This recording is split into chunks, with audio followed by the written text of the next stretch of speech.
यह चरित्र चरित सुधा नामक पुस्तक से लिया गया है, जो बड़े बाबा श्री राधा रमण चरणदास देव महाराज का जीवन चरित्र है। इसमें एक गृहस्थ भक्त ने बड़े बाबा से कुछ प्रश्न किए हैं कि गृहस्थ में कैसे रहना चाहिए। तो एक भक्त ने पूछा कि प्रभु, इस महामोहाच्छन्न दुखमय संसार में रहकर किस प्रकार भगवान को प्राप्त कर सकते हैं।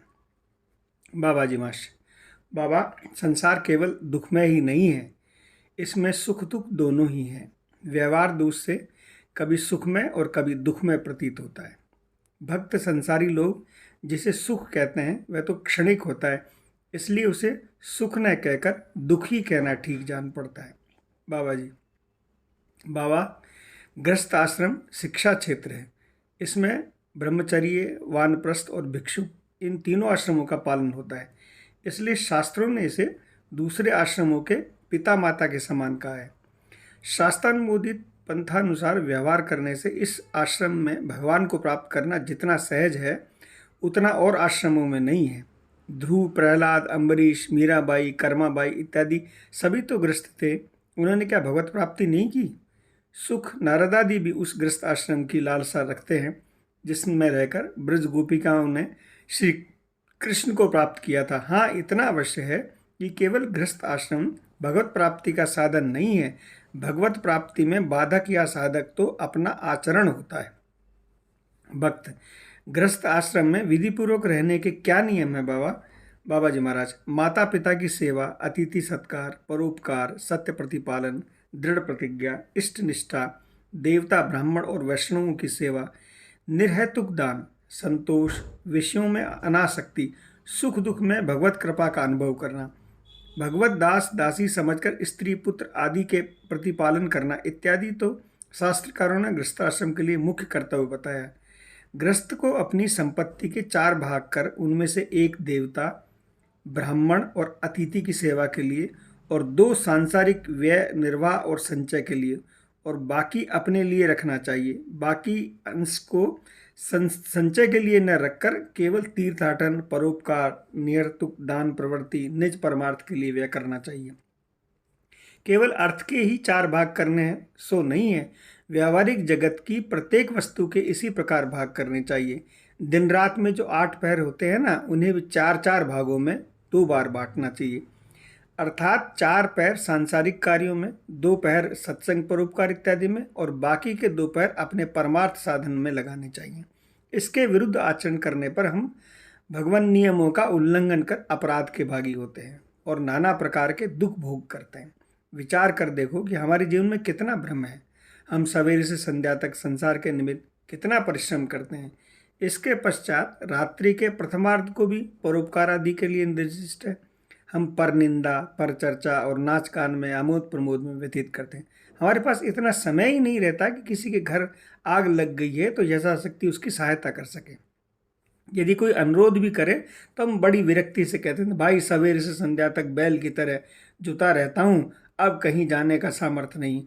किंतु उसी समय अगर कोई मित्र आकर कहे चलो थोड़ा टहल कर आते हैं, तो झट छड़ी उठाकर उसके साथ घूमने को तैयार हो जाते हैं। तो रात्रि के शेषार्ध को भगवान ने शांतिपूर्वक परमार्थ साधन के लिए बनाया। हम चोरी, डकैती, लामपट्य और क्रीड़ा कौतुक में गंवा देते हैं। यदि किसी प्रकार का सुयोग न मिले तो निद्रा में ही समय काट देते हैं, क्योंकि ये तो हमारा अपना समय है ना, इसके लिए तो किसी को आपत्ति हो ही नहीं सकती। कितने आश्चर्य की बात है कि 12 घंटे स्त्री पुत्र आदि के लिए लगातार परिश्रम करते हैं और 10 मिनट का भी अवकाश नहीं चाहते। यदि कोई धर्म की बात कहना चाहे तो उसके लिए भी हमारे पास समय नहीं रहता। यहाँ तक कि संध्या पूजा आदि के लिए भी हमारे पास समय नहीं है। परमार्थ के लिए परम करुणा में भगवान के चरण बिंद में मन लगाने का तो समय है, उसे व्यर्थ करने में हमें तनिक भी संकोच नहीं होता। अपने सुख के लिए दूसरों का सर्वस्व लूटने के लिए तैयार रहते हैं। अपनी देह की पुष्टि के लिए, दूसरों के प्राण लेने के लिए आनंद का अनुभव करते हैं।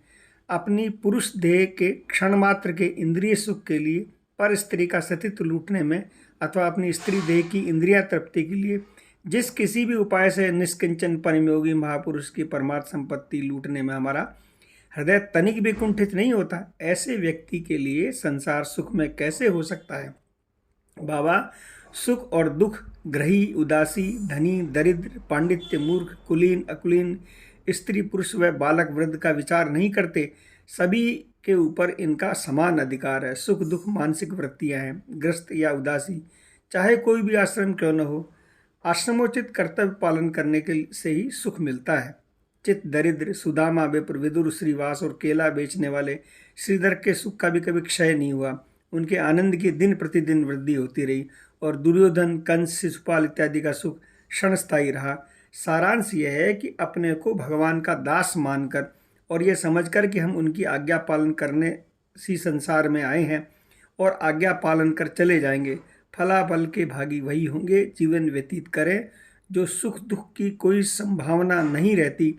इस प्रकार से अनासक्त संसारी व्यक्ति प्रातःकाल उठकर भगवान से प्रार्थना करते हैं और सोते समय निजगत कर्मों का फलाफल भगवान चरणों में अर्पित कर देते हैं। हे प्रभु, मैं प्रातःकाल से आपके संतोष के हेतु संसार यात्रा की, मैं अपने ज्ञान अज्ञानकृत अच्छे बुरे सभी कर्म तुम्हें अर्पित करता हूँ।